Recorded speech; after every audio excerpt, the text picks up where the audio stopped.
GM, welcome to another Touchgrass podcast episode. Today we have On.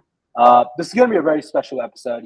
I myself have had the privilege of learning so many things from On. He started off his career leading Superteam Vietnam, and now he's in this broader APAC role. As I transitioned into my role at Wormhole, I've been picking his brains constantly, and I think that knowledge should be shared out for the world. On, thanks so much for hopping in, man. Hey, thanks for having me, guys. Perfect. Do you want to start us off? Like, tell us your story, like Vietnam to APAC. Tell us about that progression. Yeah, so my name is Tran, and I'm currently the super team lead for the APAC region. I started doing this almost 3 years ago. So Superteam had been a concept that Akshay, Neil, and Cash and Thunmay had started out of India, right? And they'd ran it for a year, extremely successful. They had a proof of concept, and so the first country they expanded to was Vietnam. And so I was lucky enough to find the opportunity to get chosen to help lead the Superteam Vietnam community. And then over time, we started expanding out the Superteam community in the APAC region. So it started off with Vietnam, then we went to Malaysia and the Philippines, then we brought on Japan, Singapore, South Korea, and Indonesia is the most recent full-fledged super team. And then we're also testing the waters in different places where we call it super team pop-ups. So places like Pakistan, Thailand are also testing the waters to see if they can become full-blown super teams.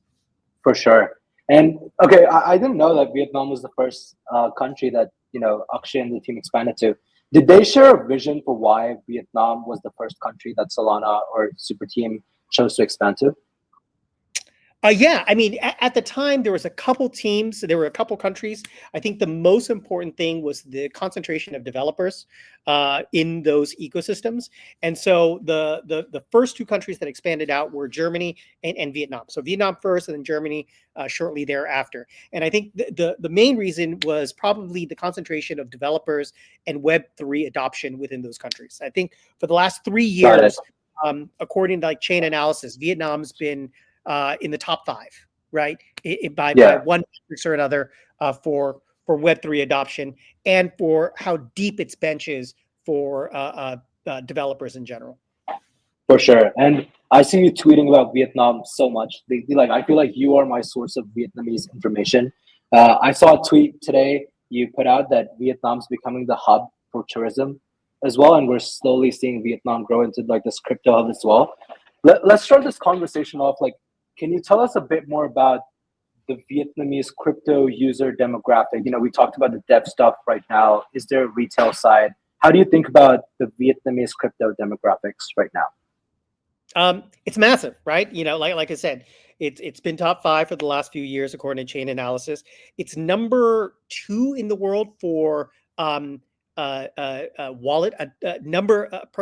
wallets per capita. I think Dubai is number 1, but it's a much smaller population, whereas Vietnam has 27% of the population with wallets that hold cryptocurrencies in it. So for a country with 101 million people, that's quite a significant number of people.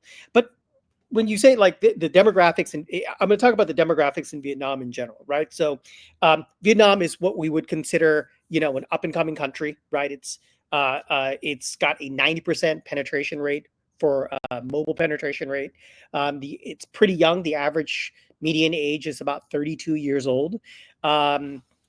Huge adoption rate for crypto, but also extremely technical, right? It's always ranked in the top 5 in the world for countries that people are outsourcing to. You outsource to countries like Ukraine, India, and then Vietnam is just right there next on the list of countries that you kind of look for software development. So there's been a really natural transition of those types of folks who are looking to develop software in Web 2 to kind of make that bold transition into Web 3. And the most interesting thing I would like to say else is that it's also highly concentrated within 3 big cities, right? So if you look at Hanoi, Da Nang, and Ho Chi Minh City, that's got 92% of the total population. And so for when you're looking to expand into Vietnam and you're looking to do on the ground in real life activations, You just got to hit those three areas up. Yeah. Got it. And Uh, yeah, KG, good. yeah, I think another interesting regarding the demographic is understanding the user behavior of the Vietnamese, like the user group. I mean, we have had interesting discussions for other regions, but specific to Vietnam, our users, are they interested in like what kind of apps they use in crypto? Are they more into gaming or NFTs, or are they using Aave for lending, or are they mostly trading groups, or what's the main focus for users there? What do they like in crypto more, and what kind of apps do they use? Because what I found is talking to with Rachid as well. Some regions really like ordinals, which was very surprising for me. Some like trading groups more, and so yeah, I would love to dive into the user behavior as Yeah. well. Oh, excellent question. So there are definitely two different groups of people, right? We deal with one group, we don't really deal with the other. And what I mean by the two groups is there's the retail group, right? So there's those are the airdrop hunters, those are the meme coin hunters, those are folks that other chains kind of go after, and the centralized exchanges kind of go after that retail group. Superteam, on the other hand, we are going after the builder community. That's who we really care about, right? And then we do help builders who've got projects they've launched go to market within the country. But the focus for Superteam, at least, is really on that builder community. Now, in terms of the apps and the things that people are definitely interested in, if you go back, right, I would say that uh, again, being a technical country, with all these software developers, people have been in crypto for quite some time, right? I know guys who got into crypto back in 13, 14, 15 during like those cycles, right? But I would say like the big cycle that really kicked everything off was 2 cycles ago, around 17, when Axie Infinity came out, right? And so that was a huge thing for Philippines and Vietnam. Axie came out of Vietnam, and I would say that was like the big, the big the pebble that turned into a boulder, that really set off the whole scene, because that whole play to earn model, everybody in Vietnam games, right? That's a huge part of Vietnamese culture in general. And then all of a sudden, you could play a game and earn money. Then play to earn became this thing, and there were all of these copycats and duplicates, projects that came out of Vietnam during that period of time. But that really set things off. And so play to earn was a huge, massive thing. It's not as big as it used to be anymore. And I think projects are now turning back into things like DeFi. AI is obviously a huge narrative in Vietnam, because all the universities are really pushing AI as a class. And so people are thinking about it, they're talking about it. And so, it's definitely agentic season within the country. But I would also say that the other big use case for Vietnam would probably be in DeFi in general, right? So, you hear Akshay talk about this, you hear Lily talk about this all the time, but internet capital markets, right? It's this concept that anybody with a cell phone and an internet connection can have access to the financial world that they would not normally have access to in their respective countries. Like it's a fact, right? It's very difficult to say get a loan in Vietnam. It's very difficult to lend money unless you're a bank. But with a telephone and with a internet connection, you could go to Camino, and you can go to MarginFi, and you could go to Jupiter, and you can swap, you can lend, you can borrow, and you can do all these different things that you would not traditionally have access to. And I think that's allowed like Vietnamese people to kind of like leapfrog across TradFi and into DeFi in a way that traditionally would have taken decades to get involved in. Yeah. Got it. So, And do you think so? Maybe a takeaway here is definitely I wanted to touch on the gaming part because I knew how big it became. There was even a documentary that was out, I believe, at that time. People replacing their wages with rewards from Axie. So that was like an interesting period. So do you think a takeaway here is the Vietnamese people evolve with trends with crypto? They don't stick with one, and they always try to find opportunities to maximize those opportunities. what 100% opportunistic, right?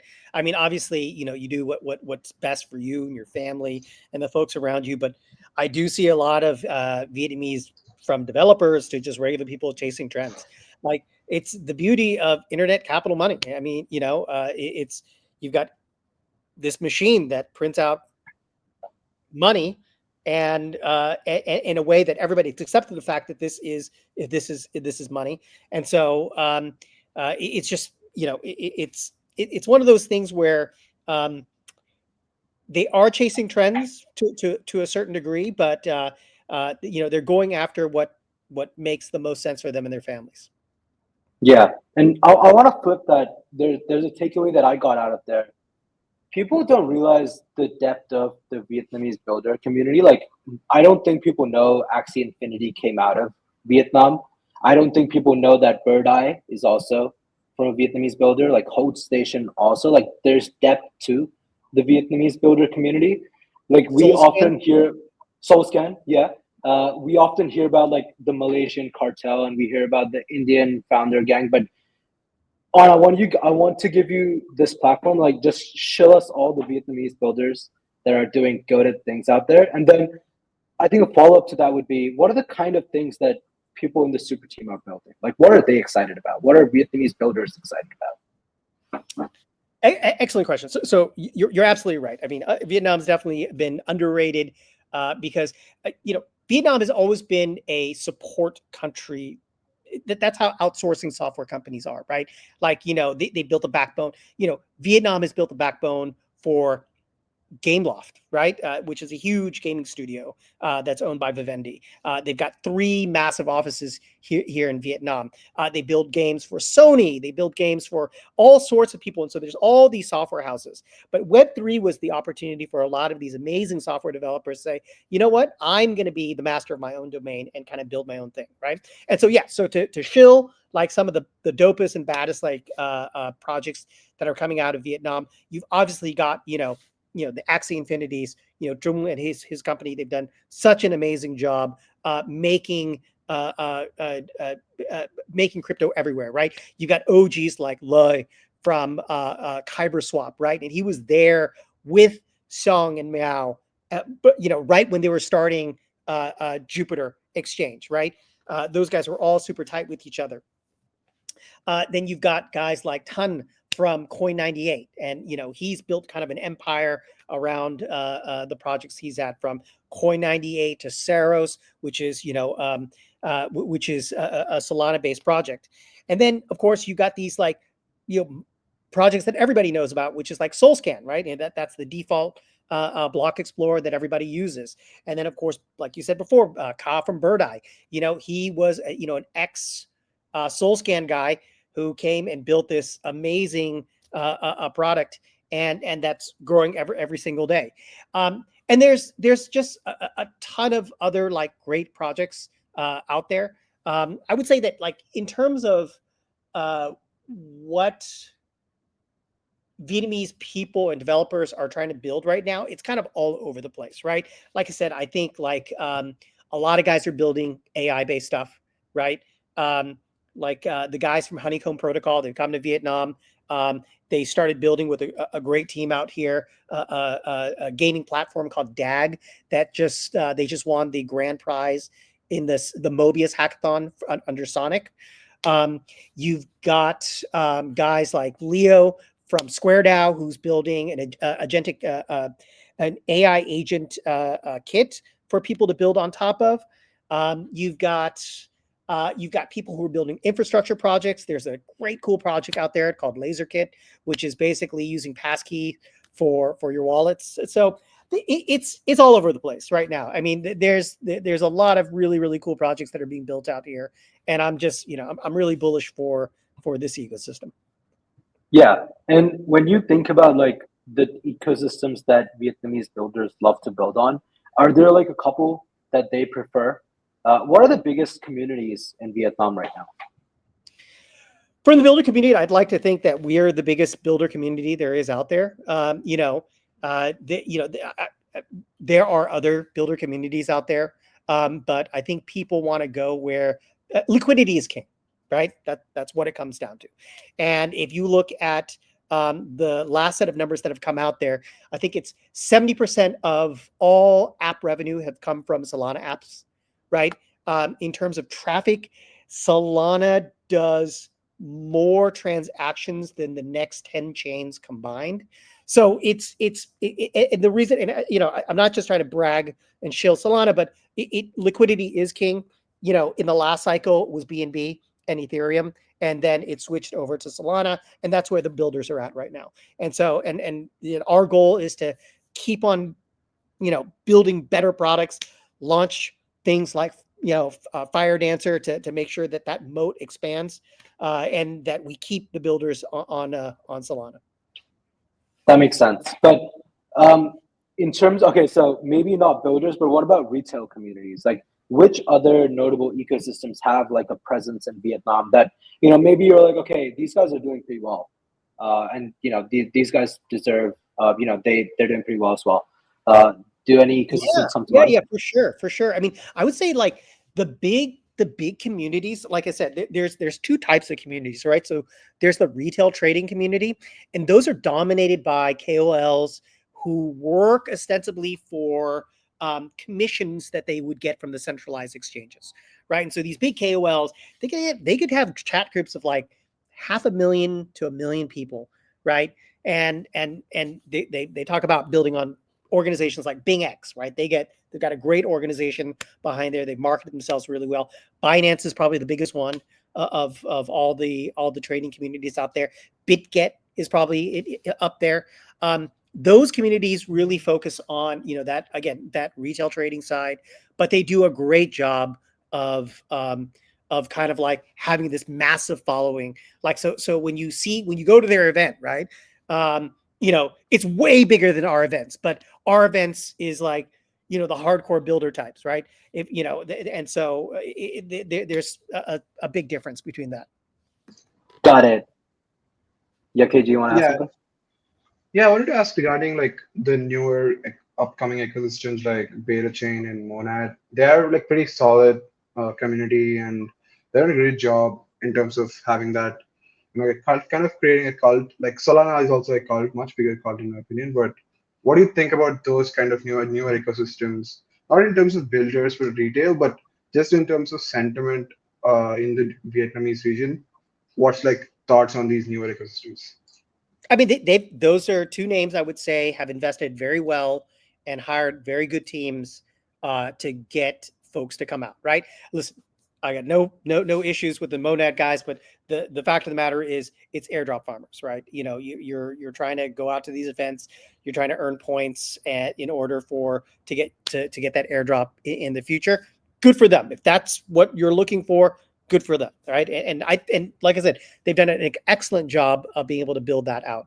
I think the Berachain guys is a little bit of a combination because they're giving grants to builders to build on Berachain.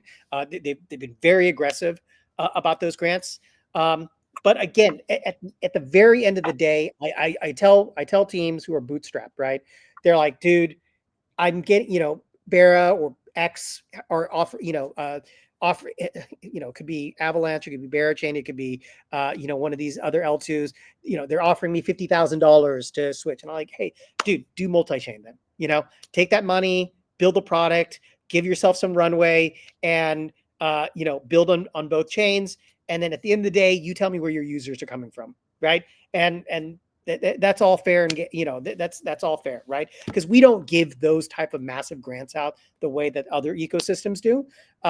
We do give out grants. We especially give out grants because we run a lot of hackathons with these like gigantic prizes.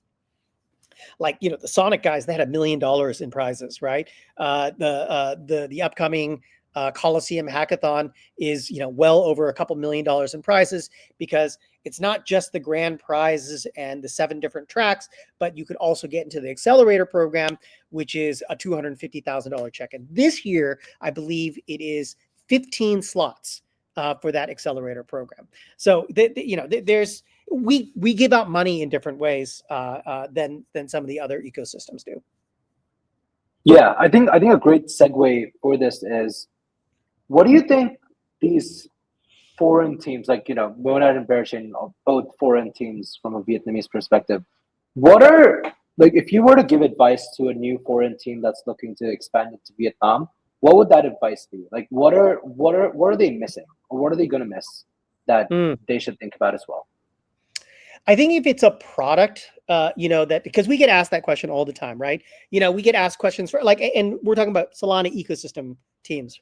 I just got off the phone with the good folks over at Virtuals, right? And Virtuals, that's part of that Malaysian gang, right? They're awesome. They're super smart guys, well funded, and everything like that. And so the question is, how do you build incentives and go to market within Vietnam? And I think the most important thing is that you should localize the incentive packages.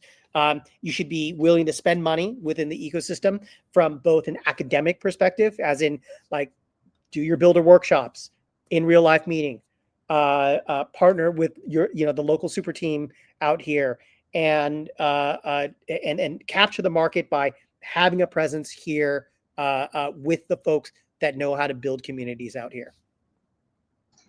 Yeah, I think probably what will help our listeners is, could you give a couple of examples where projects, you can even super team, any of the campaigns that projects have run to just capture mindshare in Vietnam? Any successful campaigns come to your mind? Yeah, I'm trying to think. Like, so Circle has done quite a few campaigns with us out here in Vietnam.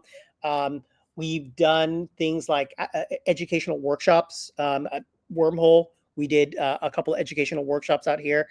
So the whole idea is that, let's get developers together. Let's feed them at a nice place, and then let's talk about what to build on top of the protocol, because I think the technology is not the difficult bridge, right? Most of these folks right here, you don't have to teach them the technology. I mean, obviously you have to teach them for, if it's something new like NTT, for example, right? But you can give the high level concepts. What people want to know is, what should I be building, right? So you've built this protocol, whatever the case may be. Come sit with us, come break bread with us, and then let's talk about ideas of what to build and how we can build the ecosystem together. I think that that's really, really important to kind of, you guys are the protocol. You come to the country, you find a way to not just, it's a one-way direction where you're just teaching, but it's a two-way communication where it's like, what, we'd really like to see these type of projects built. We've also got a grants program or a builder program that can help you get there. And those to me seem to be the most successful ones that do well. So everybody from obviously the Axie Infinity guys have done the best job of this, but companies like a Soulflare who have a huge presence and Circle and Wormhole. I think Wormhole has done an excellent job of building campaigns out in Vietnam. I think the takeaway here is you need to be really directional with what you would want the community to engage with. The community appreciates when you give them direction. It's very different from a market like India, where you can just be like, okay, this is the cash prize, or this is like the grant amount. You can build whatever you want. It's a lot easier for you to get meaningful traction if you give them a lot more direction and you have like a specific case study that you want to be built out. In terms of these workshops that you're talking about, you mentioned there are 3 cities in Vietnam. Where should teams spend their most time in terms of like out of the 3 cities in Vietnam? It's 90% of the population will live in Ho Chi Minh City or Hanoi. So those are the 2 major cities. Da Nang has, I think, like 1.2 million people, but it's definitely like where you'll see a lot of expats, where you'll see a sandbox from the government and that's looking for people to come out, build companies, build products, and innovate. But I would say, like, if you want to go where the population centers are, where the developers are, Ho Chi Minh City 1, Hanoi 2, and then Da Nang 3. But if you want lifestyle, Da Nang is your place, right? Da Nang is like super chill. It's super duper affordable. It was recently called the most affordable city in Asia. And a bit, from my tweet, Agoda just put out a report that basically said that it is the #1 search city by Americans, at least, more so than Tokyo. Yeah, I'm super excited to be visiting Da Nang. KG, for context, there's this summit called the Solana APAC Summit, and it's happening in June, where Tidal sponsors there as well. So I'm definitely meeting on there in person, and we're gonna send you photos from Da Nang. On switching gears a little bit, talk to me about how teams market in Vietnam, right? Like in India, for instance, English is the major language, and a lot of the comms from Indian accounts is in English. How should teams think about marketing in Vietnam? Should they? Yeah, I think he froze. Yeah, also, I think a second question to that is, we figured out the audience regarding the cities. Now the channels, I think that's what he's asking. I know that for example, some regions prefer YouTube more than Twitter. Some prefer Telegram more than Twitter. So what are the channels projects should think about when marketing to those audiences? Excellent question, right? If you were talking about the retail audiences, right, then it's Facebook. Facebook is the most dominant platform for sure for retail audiences. It's where they get their information, where they have these large trading groups, etc. Telegram is also extremely popular for those retail audiences, like people who are looking for airdrops, people who are looking for gems. You'll find Viber, but Facebook, Telegram, and Viber littered with these groups in Vietnam. But if you're talking about the builder community, right? We really pushed Discord for the longest time when we first started Superteam, because we do find it's like a superior kind of chat channel, but it's not where the audiences are. The audiences here prefer to have everything on Telegram for some reason, right? And that's fine. That's where you just follow where the audiences are. And it doesn't have the functionalities as Discord does, but it does its job.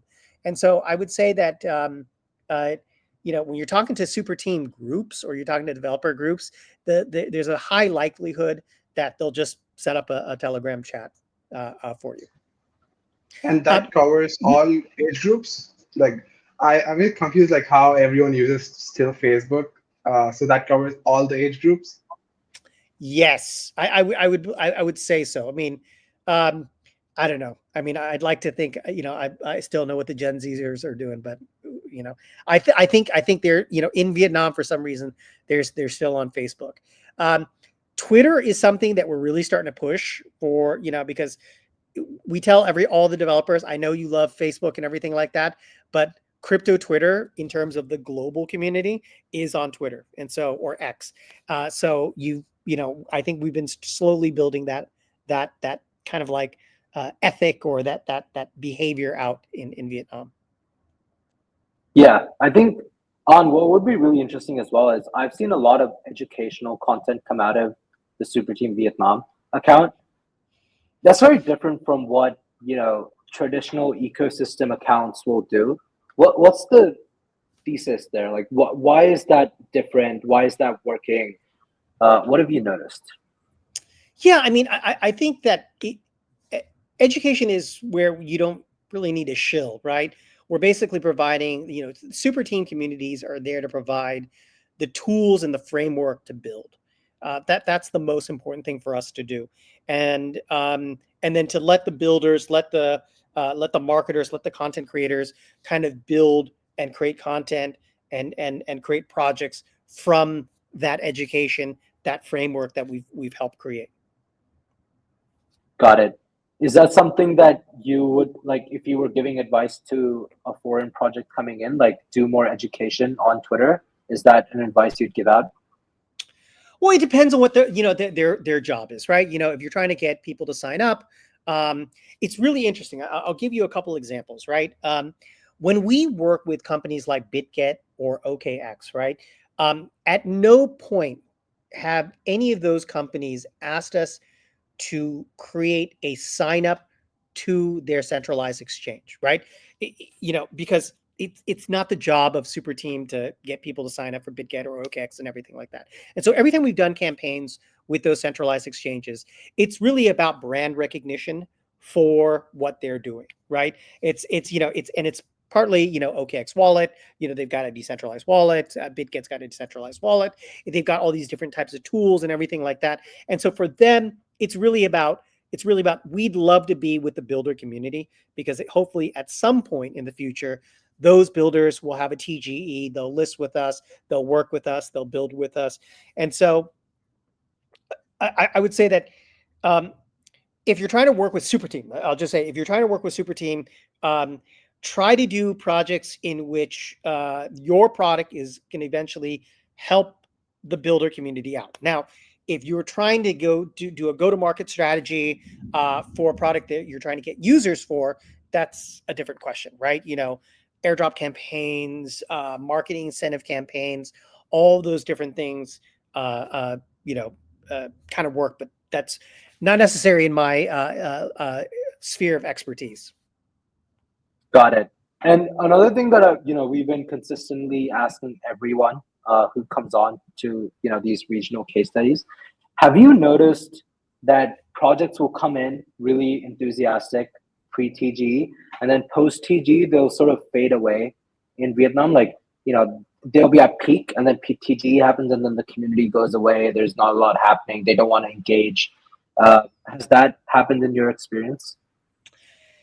Yeah, I'm trying to think of really interesting examples of it, like a lot of pre-TGE stuff that you do see would be like questing campaigns, airdrop farming type stuff, to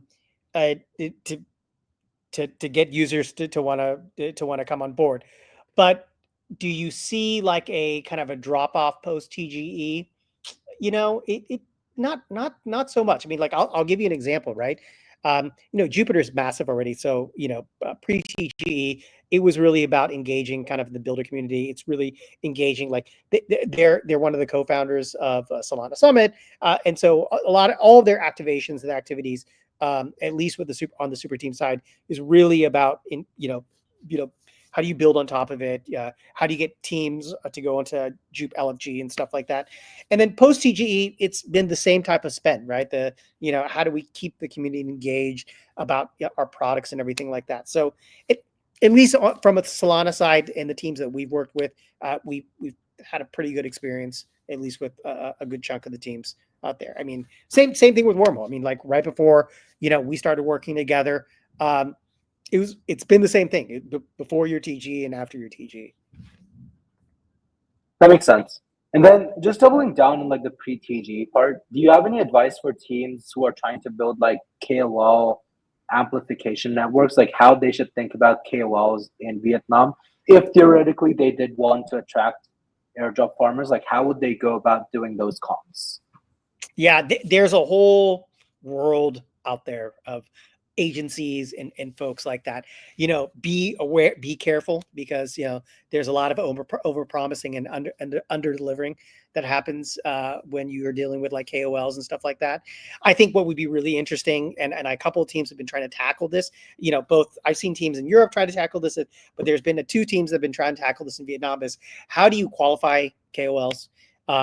Based on what they've said before in the past. Like there was this one company that was trying to give out what they called a shill score. So basically there would be something that would basically a bot that would scrape, everything that the KOL said on Twitter, and it would give it score of like what happened after the tweet and what happened 2 weeks after the tweet to the value of that token and everything like that. So I think there has to be better tooling out there to help people out.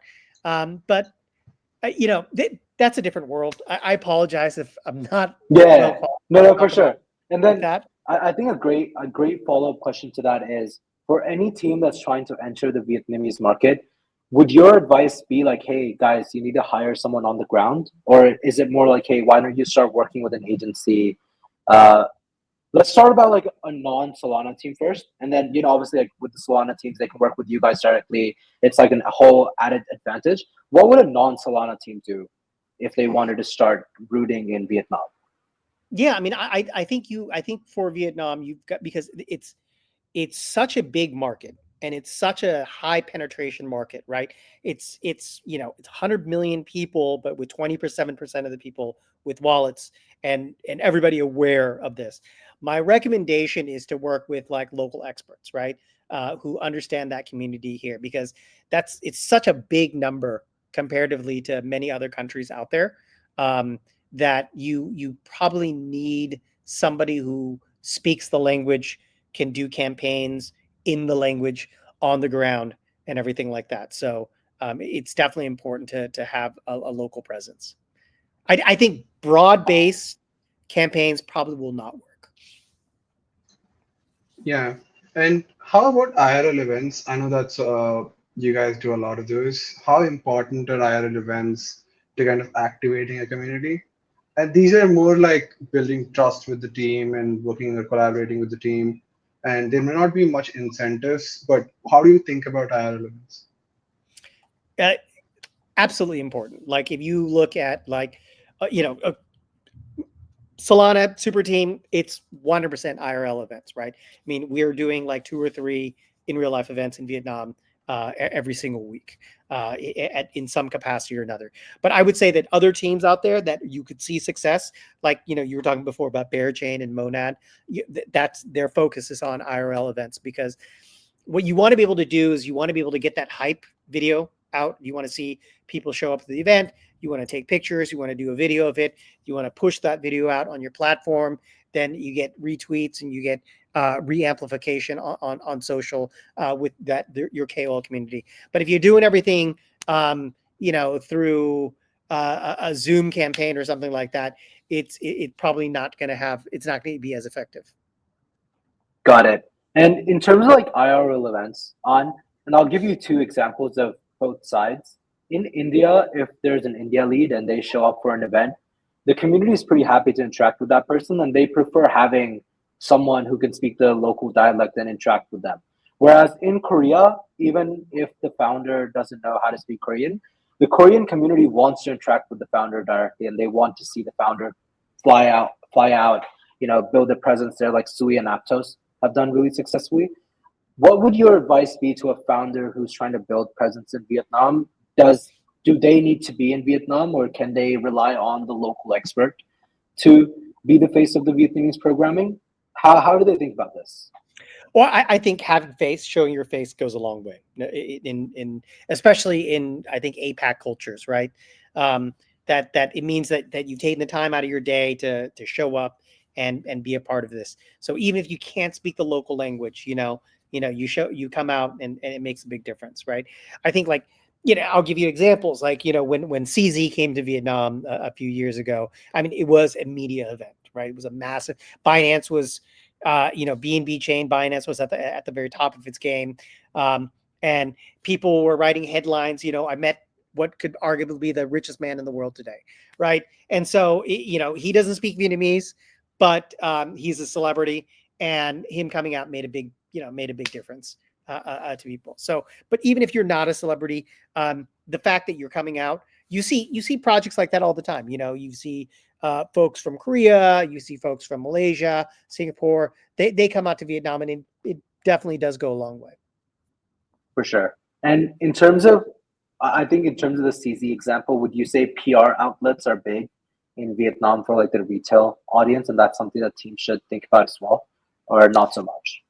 Yeah, I mean, PR is tough in Vietnam because of there's definitely crypto laws that um, CZ coming out is an event because it's very newsworthy. Just because of the stature of the guy. It's going to be a little bit harder to get PR if even say like Meow or Song came out to Vietnam, because they're not known on like the superstar global stage. Um, so I don't know if that matters, but for guys like that, it's for people who swap and people who build on the various products in Jupiter, it would make a huge difference to the folks on the ground that make a difference. For sure. And then in terms of you giving advice to a team and being like, hey, you should do an event in Vietnam, and this is how you build trust with the community. Would you recommend them to do it around an event like GM Vietnam, or do you think standalone events are the way to go? And do they get traction as much as like, doing it around conference cycles? Yeah, no, vampiring is a great strategy. It's one of the best strategies out there, right? It is hard to build like, a brand. It is hard to get people out there. And we see it happening at our events all the time, where you'll see, one floor below us, some other chain running an event, and it happens, right? And it's not the worst strategy in the world. To pull something like that off, because what you want to be able to do is you want to say, like, listen, I know you're going to go to this event, but why don't you take a few hours out of your day to come to our event? And you've already got folks out there and they can bring their friends and stuff like that. So the vampire attack works both ways, right? Okay. I'm not afraid to say that we've never done it before, right? But for Okay. sure, it happens to us. Which conferences are the biggest ones in Vietnam from like a generic standpoint? So I would say from a builder perspective, GM Vietnam for the last 2 years has probably been the standard bearer in Vietnam for like the best conference to be a part of. I mean, Tran and his team and the guys at Kairos, they just do a kick-ass job of building that conference out. Then I would say that about 2.5 years ago, Solana Summit, or not Solana Summit, but we had a hacker house in Ho Chi Minh City, which was like extremely well attended. And hopefully we're hoping this year Solana Summit will, do big numbers like we did at KL last year in Malaysia. Yeah. Cool. I think we're closing on time. So when we close out the podcast, we usually sort of intentionally try to get a clip out of it at the end, and we put it at the front as like clickbait. My question to you is, what's your number one advice to anyone looking to expand into Vietnam, any crypto project? What's your number one advice to them? My number one advice for any teams or any projects that are trying to expand to Vietnam is come to Vietnam and work with the local team. If you're on Solana, work with Superteam. If you're just a protocol that wants to come out here, come to Vietnam and find a local team, because that's going to make all the difference in the world. Perfect. Cool. Thanks, Han, so much for taking out the time. This is really so helpful. Super appreciate it. Thanks, guys. We'll talk soon. Thanks, Han. Bye.